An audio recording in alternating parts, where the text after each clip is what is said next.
হে মুসলমান, আল্লাহর কোরআন যে রাজনৈতিক দর্শন দিয়েছে, তুমি মুসলমান যদি রাজনীতি করতে হয়, কোরআনের বাইরে রাজনীতি কোনো মুসলমান করতে পারে না। সে আওয়াজ তুলতে হবে আজকে, সে কথা বলতে হবে বলিষ্ঠ কণ্ঠে।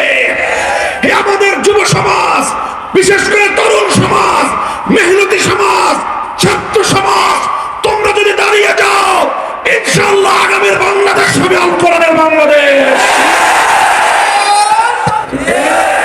একটা নতুন বাংলাদেশ দেখতে চাই। সে বাংলাদেশ হবে ইসলামের বাংলাদেশ, সে বাংলাদেশ হবে খেলাফতের বাংলাদেশ। হে যুবক, তোমার এই যৌবন দিয়েছেন কে? তোমার এই ধমনীতে রক্তের প্রবাহ দিয়েছেন কে? তোমার হৃদয়ে বুকের স্পন্দন দিয়েছেন কে?